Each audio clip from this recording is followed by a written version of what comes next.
Hey, what are you doing here? I killed a hooker. She made a crack about me being faster than a speeding bullet, so I ripped her in half like a phone book. What was that? Yeah, take that, you jerk.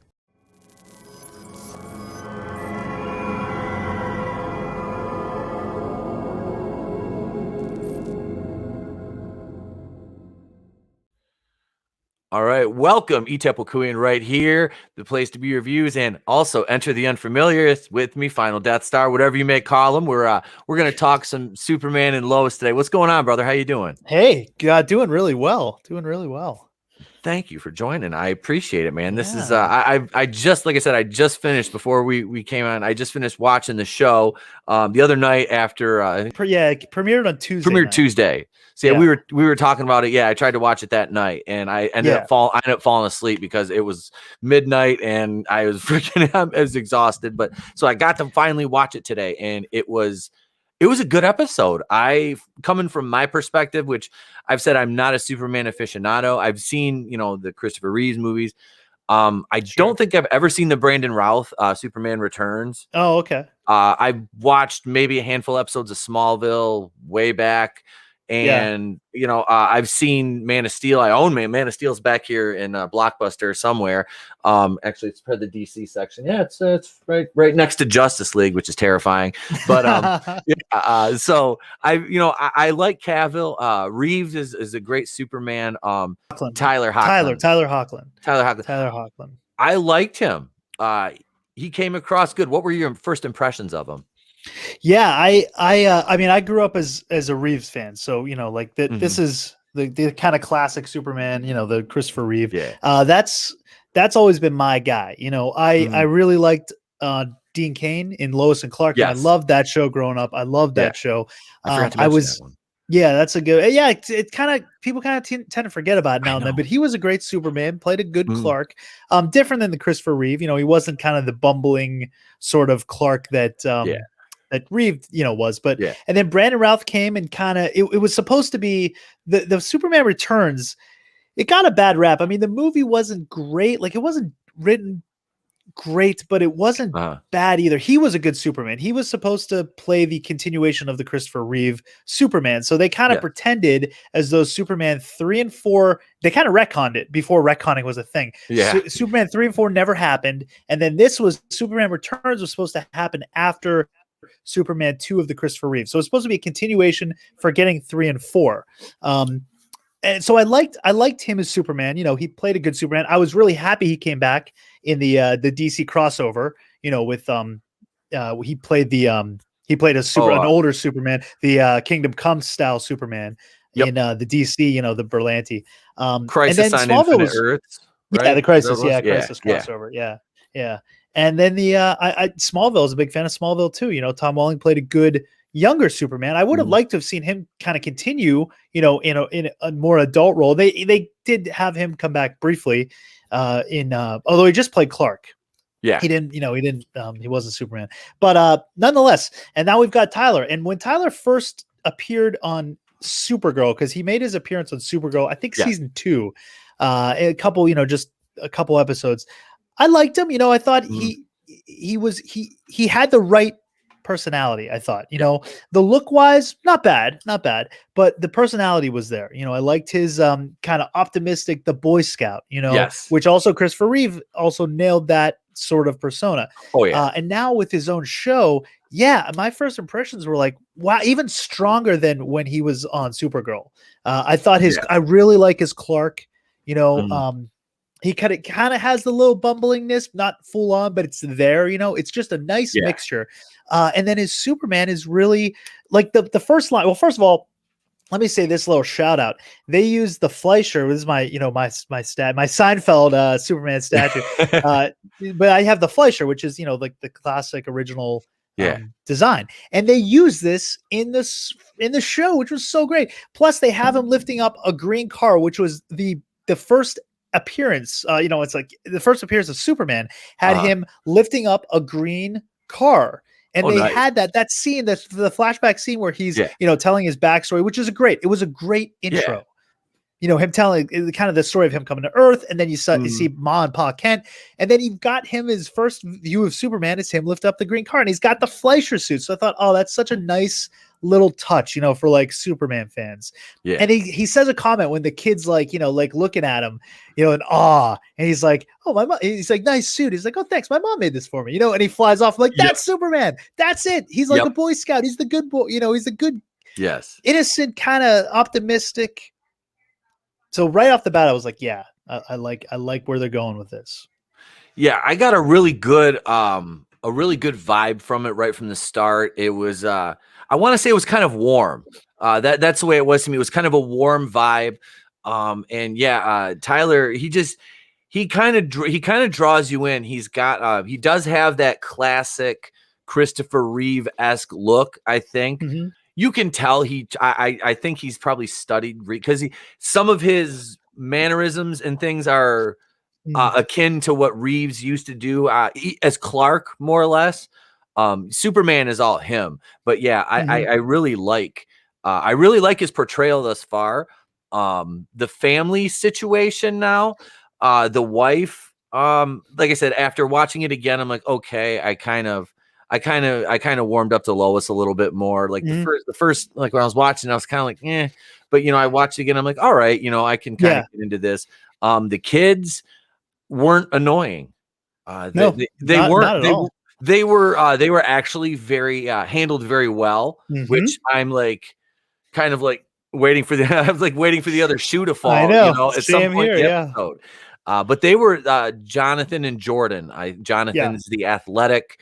He's the quarterback, and Jordan is I say he's supposed to be like emo. I'm like, he's kind of like still like a pretty boy. I'm like, he doesn't really look like that brooding. It's like they didn't really, that's the one thing I was like, he's not really brooding. Like, is he though? He's not. Yeah, he's not. He's definitely a pretty boy. He definitely has like the super boy look. I thought both the sons I think are really well cast. Yes. After watching the whole storyline unfold of the pilot, I thought, man, these kids are really well cast. I like that they named him Jonathan, the one after Jonathan Kent, his Earth dad, and then Jordan. I'm kind of guessing that's a play on Jor-El, which is his Kryptonian father. So he kind of gave both of the sons a name, from their fathers, which is a nice touch. Yeah, but yeah, I thought they were really well cast. He's not as emo and brooding, but I don't think he's supposed to be either. He just has like social anxiety disorders. I think he was diagnosed as. So yeah, I don't think he's really supposed to be like a brooding emo. He's just kind of like a little, not so comfortable in social situations. I thought they were going to go that way with it based on one of the pre-release. I don't want to say it was like a pre-release review I read or something, or just an article I might've read, but I was like, okay. And then, like I said, you see, and he's got social anxiety disorder. But man, he sure warmed right up to, the young lady there, was it Lana Lang's daughter? Lana's daughter, yeah, I forget her name. The actress's name is Indy. Hang on, I've got it right here. Let me look on. I liked her too. I thought she was well cast in that role. Yeah, like I said, all the characters in this, I was happy with it. I was happy with the casting. I was happy with, like you said, the way they handled the kids in the show.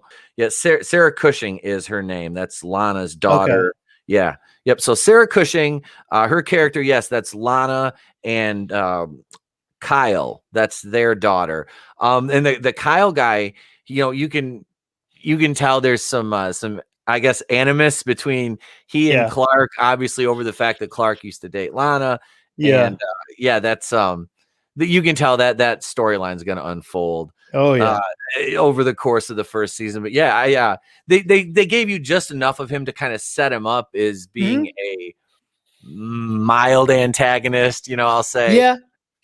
You kind of get, it's interesting because really the only political angle of the show was that one scene where they're sitting down at the table, after well, this is a spoiler review, so if you haven't seen it yet, I'll put a warning. Yeah. When Clark's mother dies, when Martha Kent dies, they're at the funeral and they sit at the table. They're kind of just talking, and you find out that well, there was some deal made. Martha made a deal with the banks due to some like reverse mortgage that they were offering to Smallville farms, and Martha took one out because there was another farm, a neighboring farm, that needed help with finances, so she took a reverse mortgage out to help them. And you find out that she had, made some deal where she now has to pay the bank back, or the bank has to take over the farm. And he kind of makes some comments to Lois about like, oh, you people, you city people who like leave Smallville, and Clark as well, who leave Smallville, and you have all this politics in your papers. That's why no one reads the papers anymore. I thought that was interesting. So I'm like, oh, that is kind of topical right now. That and it wasn't really showing. It's not really showing him as a villain. Like, oh, he's the evil white guy who's saying this. It just was kind of like a commentary on something that's happening right now, but not really taking an angle on. Where Supergirl, they take angles on everything. I mean, to the extreme. That's what I was really worried about with this. I'm like, are they going to do? But so far, they haven't really. They kind of mentioned that, like, hey, you media people, mainstream media, you put your politics and everything, and that's why no one's reading it anymore. And it's interesting they did that without really a sharp angle. Yeah, there was no gotcha, there was no attack. It was just kind of, it just was stated out there in the ether, and there it sat, and it didn't really swing the pendulum either way with that statement, which again, for a Berlanti show, is almost like an act of God, that it or whatever deity you may pray to when it comes to your television shows, not being woke and ham-fisted. But I didn't really pick up any vibes of that during this entire review, and I say that now because I know there's some people that are sitting back there waiting for it. Go, okay, come on, hit me with it. And no, it wasn't. It was good. It was well done. Like I said, and I'm happy that it turned out this way. Like I said, this is the third Berlanti show that I'm talking about, because Prodigal Son is a Berlanti show, and then I of course do Batwoman. And that's the problem with some of these shows, is they get too big of an ancillary cast, and the ancillary cast becomes staple members, and then that takes away. It's kind of like The Flash. It really kind of overshadows from the main character. Like, I'm sorry, I like, what's his name, Cisco. Is that his? Yes, I like Cisco too. I like Cisco, and I like I like the team, but I don't need bottle episodes for Cisco and Joe. I'm fine with them getting scenes here and there that set up the story in their arcs, but I just don't want that to happen here. I mean, I love Tom Cavanaugh in that role too. Oh, absolutely, Tom Cavanaugh. I mean, he's great, but you're right. Like, you don't want it to take the focus off. No, the show's still called The Flash, not Team Flash. Yeah, exactly. That's, which is another thing I really like about this so far, is he doesn't have a team. It's just him. Supergirl's got her whole team, and then you have all these storylines with the side characters, but so far it's like him and his family. And I want to say, because he's Superman, he doesn't work with a team. Traditionally, he doesn't work with a team other than the Justice League, but it's a whole nother deal. So I want to see him stay, a one-man show here, and have the focus other than him be on the family. Because I really like the family. I was worried about how they were going to handle, that's kind of the concern everyone had. Is this going to be him in Smallville, using his superpowers to rush and get milk and come home and take care, like be super dad. And I thought it does deal with that. Like, he does have to be super dad, but the way they're doing it is really smart. The tone is right. It's not even the visual tone, like the color of it is a lot more kind of grounded and darker than Supergirl, which is so bright. Everything's overblown. It's so colorful. But this there's moments that kind of reminded me of the Snyderverse in this. And I thought, this is the tone I wish that Man of Steel would have had, because it has the lightheartedness. But then there's the shot later on in the show where he's fighting, the villain, which you get the reveal at the end, and he gets stabbed with kryptonite, and he's falling, and you see that long shot of him falling through the sky, the atmosphere. And I was like, oh, this is very, kind of reminded me of when Henry Cavill's Superman's out in space, and he starts turning like the zombified, and he starts falling. I thought there were just the tonality is a nice mix, I think, of like a Snyderverse type Superman, but yet the Christopher Reeve still having that kind of aspect to it. I think that they really nailed the tone. Yeah, I can definitely agree to that. Like you said, that fight sequence, we can talk about that. The villain, because I was like, okay, who is the Master Chief? Like his halo, it looked like Master Chief's suit. I know. I'm like, is this the cross? I didn't think they were going to do a crossover with the CW and Halo. I didn't think that was a thing, but apparently is. What do I know? Breaking news, live action Halo. Jesus, I feel like I should put the Mike Zero hat on and talk about the Halo and Superman news from the future. But no, it was kind of neat because you're like, well, this isn't some organic villain. You kind of get it. Right. You get to see the suit, and yeah, they're fighting out in space. He's matching him, and he knows everything about him. So it's like, Yeah. all right, I should have figured out what it was beforehand, but he's got like his whole suit is designed to deflect all of Superman's powers because he uses his freeze breath doesn't work. Yes. Uses heat vision doesn't work. Yep. He can't see through. He's using the nuclear facilities because of the lead installation. So Superman can't see through lead. So he's like negating all his powers. And I should have. Yeah. This suit kind of threw me off. It just didn't look like I'd expect it to look. But once the reveal happened, I was like, oh, that makes sense. I like it. I like where they're headed. Yeah, it was. And it was a good. That's one thing I was worried about was, okay, how is the CG gonna look? And it wasn't bad. It really wasn't. The CG was good. The fight sequence was choreographed well. I liked that. I definitely like, he gets catches this, gets stabbed with the kryptonite. That, like you said, that falling sequence was done really well. You got all these like little flashbacks and stuff through that, and yeah, it was neat. And he comes to, and just the guy in the car kind of like waves to him. Yeah, that was another moment that was like, okay, that's the kind of Christopher. That's that's the classic Superman of like hey, I'm okay, and they flies off again. And it was kind of like a darker moment, as he's. I mean, right before that was very dark. I was like, are they going to kill Superman off in the pilot? He got stabbed through the heart. Well, it looked. I guess it missed his heart, but. That's kryptonite right through the chest. I was like, are they going to do a multiverse thing and bring in a new Superman in the first episode? That's big balls, killing your lead actor off. And what is this, Game of Thrones? On the CW masquerading. That would not have gone over well. I'll tell you, if they killed Superman off in the pilot. Holy shit! Lois takes over somehow gets superpowers. Imagine. Why did you even say that out? Well. Now we can never release this because somebody from CW is going to hear this and be like, "We'll edit this part." Yeah, we're going to paywall this. This is going to be. I'm putting this on the Patreon. I don't have. Yeah, we're going to have to hide this idea, bury it in the desert. It's going to have to be guarded by top men. top men. But yeah, or else Superman's going to die. We just doomed Tyler Hoechlin's career. But no, it was good. And then he does a little wave, and he flies off again. The reveal of the villain, who it was though, what was your take on that?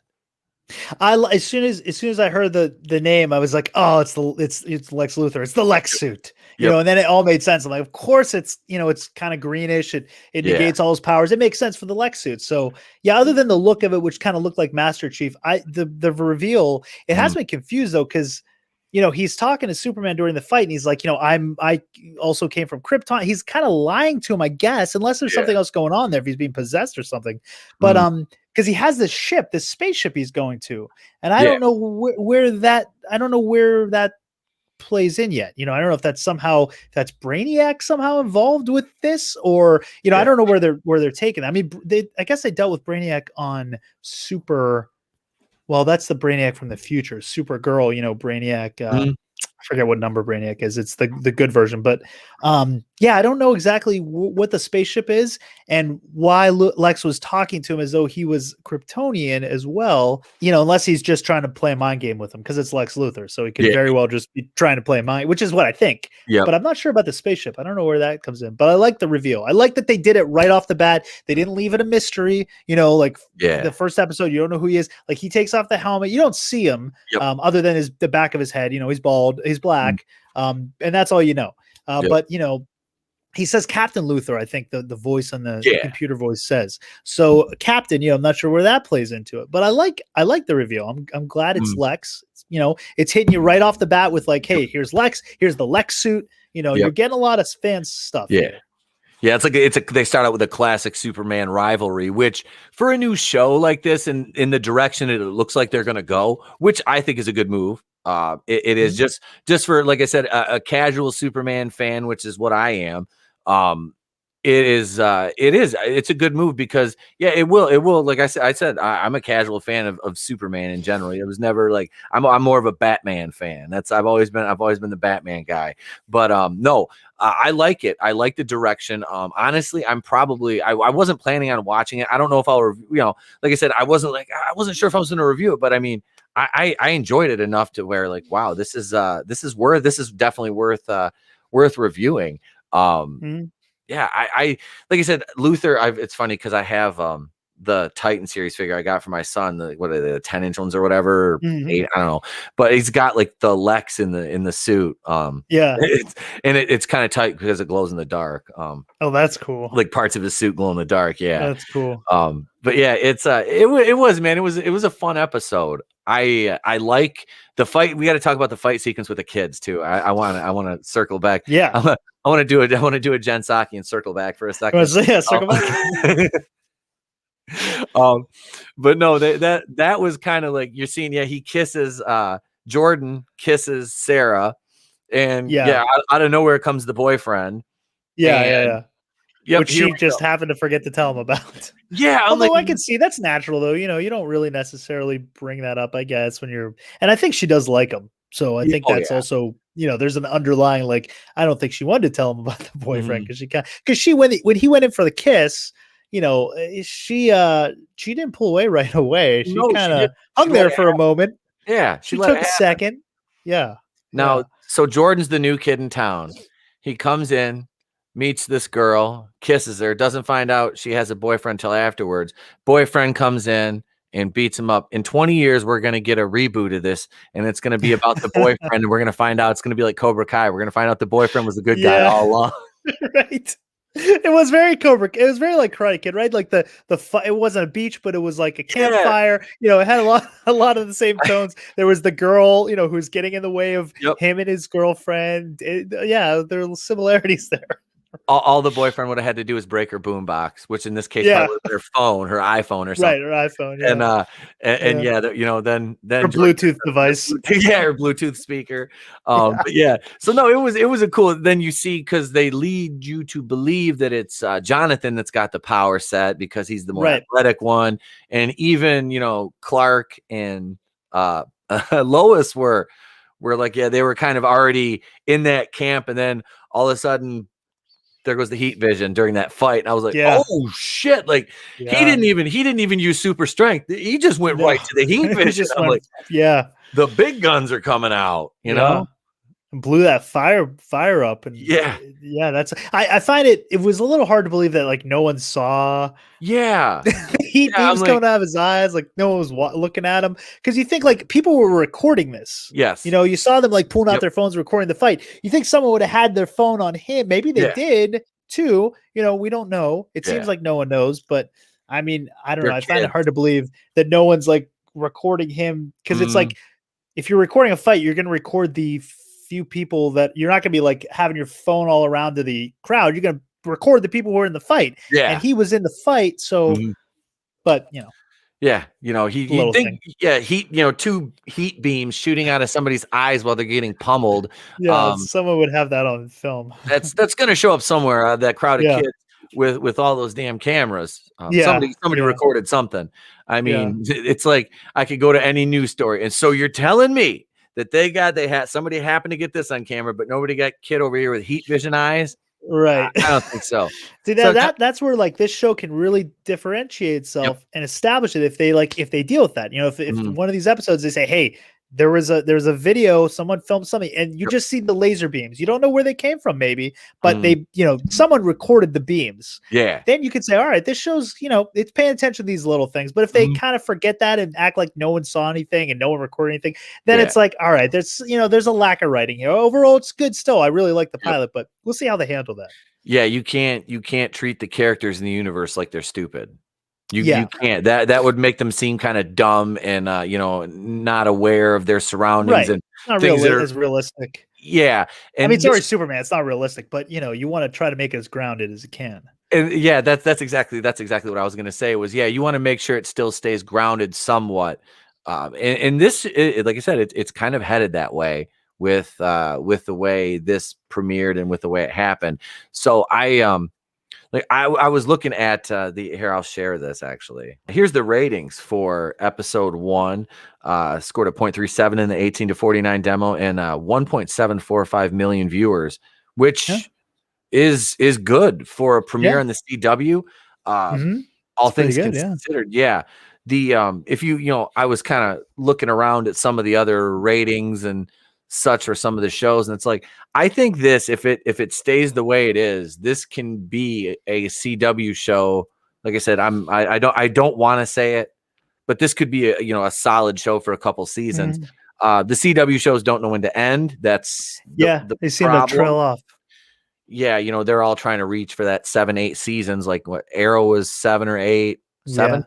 Flash I think is at 7, yeah. Flash is at season I think 7. Flash is 7 now too, yeah. Yeah. Supergirl's at 5 or 5. Yeah, and this is the But last. now that's one. It's right. Yeah. Yep, it's canceled. So Batwoman got renewed for season 3, and that is a dumpster fire. That's mind blowing. I don't know how they financially are like, you know what, we'll just keep green lighting this. This seems like a good idea. The kids like Batwoman, right? Well, hell, let's get rid of the little Jewish lady, and she's not gay enough. Let's get us a gay black woman. There we go. Now you're talking box checking. And on speaking of that, and to kind of bring this back to Superman and Lois, it was kind of a blink and you'll miss it moment, but Sarah's boyfriend is black, but they never address it. It's like, it's just, in that, to me, in a CW show is a big thing. And that's the only reason I bring it up, because we know how these things happen in the CW shows. I mean, like I said, to correlate this over, look at Batwoman. Every character that's female in the show almost is a lesbian with a connection to Kate Kane or Javicia Leslie's character, Brian Wilder. So, that's their idea of doing diversity and things. This so far has just been like, hey, she was dating, this is her boyfriend. Oh, they just, this is her boyfriend. And that's it. There was no hullabaloo made about it, which was nice for a change. But yeah, so I think, I mean, like, I never thought twice about it. It didn't even really dawn on me like, oh boy, is this woke now? I didn't even think about that, because I like the story and I like the characters, and everything just it had the right tone, the right vibe. So, I was along with the ride. I mean, it didn't. Nothing really raised a flag, which is, again, for the CW. Yeah, that's impressive. And it's like, in a normal show, I wouldn't even have to bring stuff like that up. But again, I'm looking at a CW show, so I'm like, hey, I'm going to be realistic with this. Yeah. But no, that's, like I said, that's one of the points I was very happy, but I was very happy about with this episode. And did you say, I don't know if I heard you right earlier, did you say Lex was black? I didn't even really, honestly. Yeah. Okay, so I thought it was like lighting. I don't know, but I just saw the back of his head and I was like, well, it looked, I think it looks like he's, it's kind of tough to tell because it is in the shadow, but I think he's black. He looks like, maybe you can see the cast. I don't know if they have. I got it right here. Let's see. Captain Luther. Oh, he is. Okay. So it's looks like Wale Parks. Okay. All right. And he was in Premium Rush, Virtually, and The Vampire Diaries. Those are his most. I've seen Vampire Diaries. I don't. Those are his most. I've never seen it. Devious Maids he was into. I don't know, but so yeah, that's who's split. So he is Lex Luthor's black, which okay, cool, whatever. Yeah, I don't care as long as he, like, so far from what you've got of the way they're doing his character, it doesn't. He's bald. Yeah. That's more of an issue to me. Yeah, than anything else. Like, Lex has got to be bald. Yeah. So as long as he's bald, I don't really care about his race. As long as he's good. Yeah, but the bald thing, because that's integral to his character. The race thing, not so much. No, not really. Not really. No, it doesn't. The bald thing is, he's got to be bald. Yeah, like just to be a supervillain. Yeah, that knows no race, creed, color, nor any other identifier, as it were. No, that is not. That doesn't matter. It's like I said, as long as it's a well written, well fleshed out character, and their backstory and rivalry makes sense in terms of the overall story, then I'm fine with it. I could care less. That's so. I mean, overall, this was a solid premiere. I was satisfied with the ending of it. The ending, you got the nice family moment back at the farm.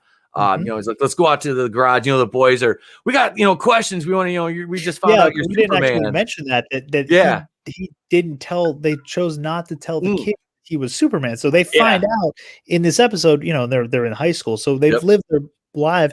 And there's always that thing, like how do people not realize that he's Superman? Like his own kids don't realize with the glasses. But there's been descriptions of there's different ways of trying to kind of describe that, of how that's possible. And I don't know, they don't really say it, but there's a moment that makes me think that's kind of what they're alluding to. There is one version that goes something like this, that his glasses that he uses, the glass, the lens is made out of like a Kryptonian type of material, and that has some sort of like a hypnotic quality or some kind of distortion where it alters people's perception, so they can't really see him for who he is because of his glasses. Once he takes that off, they see him clearly, almost like a mirage or something. And there was a moment when he tells his kids, he takes his glasses off, and they kind of like focus on the glasses. There's a couple shots with him, and he hands them to Lois, and they kind of focus on the glasses. They never say anything, but I wonder, it's like, I wonder if that's kind of where their head, that's kind of what they're trying to say subliminally, that, okay, it's the glasses, it's something with the glasses that gives this mirage, or it alters perception, so people can't really see him for who he is. Yeah, I was, because that is, like I said, as a casual fan, it kind of makes, because I've always been like, how like Chris, like with Christopher Reeves, I'm like, he just takes his glasses off. So now that you mention that, it makes sense, because honestly, when he did that, that was the only part I was kind of like, when he took his glass off all slow, and like was it David Caruso, like except he's taking them off.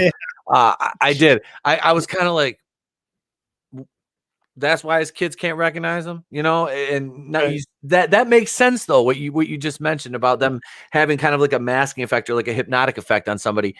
That would explain it. And yes, I will buy that, because it's kind of like a cloaking device, Right. So, and the Kryptonian technology is way far advanced. So I buy that. That's a believable story to me. And if that's what they do with it, I like it. And that's even more style points, because like you said, that's like a comic book arc, which they're adapting. Good for them, if they seem to be using it properly. It's like, who's writing this show? Who is this? Yeah. No, but knows their stuff. Yeah, it's well done. Like I said, I enjoyed it. I guess if you had to score this one on, I would just go like a 1 to 5 scale. What would you give this for a pilot? Man, I'd say 4 to 4.5 in that range. I mean, there's really nothing I dislike. I would have liked to see just a little more Superman, but I'm okay with because I do like the family aspect as well, where they're headed with, so like because that was the thing I was most worried about, is that, are we not going to see any Supermans? It can be like all more family drama stuff, but the way they're handling it, I like it. I'd say 4. I'll give it a 4. I think honestly, I'm at about a 4. I said I would be at a 4 to probably a 4.5 on this one for a premiere. It hit the beats. Like I said, I'm a casual fan. It hit the beats for me that it needed to hit to keep me engaged in the story. There wasn't too much of the family stuff to make it where you didn't want to see any more of it. They did enough to develop the family and the characters you can tell are going to be important players. They gave you just enough on them to say, okay, these are not just going to be one-dimensional characters. There's going to be some depth, and we're going to see, into their backstories and things of the like, which is important with a show like this, because there's going to be a decent sized cast. There is not necessarily, like you said, a team around him, but you're going to have these players that are going to be involved at least for a couple episodes. Dylan Walsh was another one. And I see he's only credited for 2 episodes this season, which is Lois's father. Yeah, the general or major. I forget what his position. Is he general? I think he's a general. I think he's a general. Yeah. Yeah, I think he is. But no, it was, I liked seeing him in there too. Was it Nip Tuck back in the day? I think it was. Yeah, Nip Tuck. Yeah. But yeah, so that was no. He had a nice little role in there, and he gives the little speech to Lois about you knew what it was going to be like. You married Clark, Superman. You married Superman. You're in love with Clark, but you married Superman too. It's like, yep, and that's the beast of burden for her, and that's obviously it'll test their relationship at times during this season. But yeah, I liked it, man. I'll go with a 4 on this. I don't want to be too overzealous on the premiere, and go all in on it. But yeah, 4. I think 4 is a fair rating for this on a 5 as a premiere. it was, like I said, it was well done. The ratings were good for the I mean, I first might push it to 4.5 just because, again, I love the way they Yeah. started with the Fleischer suit holding the green Mhm. carpet. It's just like a fan thing right Yep. there. You know, fan service done right. Yeah. It was a good episode. It was a good premiere, and I'll be watching the second one now. I'm kind of until it goes bad. I can't even say until it goes bad because here I am, 25 episodes into Batwoman, and I'm still watching it. You're still watching it, yeah. Yeah. So maybe especially when it goes bad. I see. Yeah. Oh, please don't. Please don't. Please don't. Just if you can hear me, people at CW, just keep it the way it is. Just keep doing what you're doing in this pilot. Yeah, I think this is probably a good place to wrap her up for today. Yeah. I've been Queen here with Enter the Unfamiliar, Final Death Star, if you will. I still want to call you that all the time. It's you can call it. It is. It's just like old habits now. But it's easier to say too. It sounds better as a name. Final Death Star than Enter the Unfamiliar. It's a better show title, but I'm ETEP and you're E2. We just call you E2 for Enter the Unfamiliar. E2, yeah, there you go. Yeah. E2. Yeah. Well, thanks guys for watching our review. I think we might do this more often. Might do a weekly review of this show since we both are enjoying it so much. If you haven't subscribed to me, you can head on over to my channel, Enter the Unfamiliar, and I deal mostly with the UFO phenomenon, the paranormal, which is really Superman. I mean, he's paranormal and he's technically an alien. Biblical prophecies or strange mysteries and hidden histories. So check me out. We do a live show on Sunday nights on my channel with Flipped Out of the Phantom Collective. We talk about all the strange oddities of the world. So thank you, ETEP. This has been a lot of fun. I look forward to next week. Like I said, I'm enjoying the show, and it's been fun recording with you and getting this review down. Like I said, I'm Queen of the Place to Be Reviews. Let's see, live streams where you can find me Monday Night Going in Raw on my channel right here, 8:30 Eastern. You can find me Tuesday nights on TR4 over on Enter the Unfamiliar's channel. Getting that push to get him monetized, get him up to 1,000, get him his watch hours. We need to see that, man. Guy puts out great content. So be sure to go over and subscribe if you're not already. Wednesday night, I'm on the Humpty Dump over on Sporking News, where he's should be by next week, sporting his brand new computer, and things will run more smoothly. And then I come back right over here, 8:30 Eastern, for Going Rogue on my channel right here. And next Wednesday night, you can catch me over on Mary Mayhem's, though. There won't be any Rogue show on my channel next Wednesday. I'll be on Mary Mayhem's channel Wednesday night at 9 Eastern. Thursday mornings, you can join me at 9 a.m. Eastern for the Place to Be Reviews morning show. And you can catch me Friday nights, every Friday night, 7 p.m. Eastern till 8:30. Phantom Menace Friday Night Live. Start your Phantom Menace Friday night right here at the Place to Be Reviews. Yeah, Mondays, you can catch my Batwoman reviews. Wednesdays, Prodigal Son reviews. And now Fridays, you'll have Superman and Lois. Saturdays, WandaVision for one more week. And then after that, we'll be doing Falcon and the Winter Soldier, or until that show pisses me off enough to where I just start ranting about it. So until then, I'm Queen of the Place to Be Reviews. I've been here with all of yous. And remember, if I don't see you, have a great day, a pleasant tomorrow, and I'll catch you on the next one. Boom!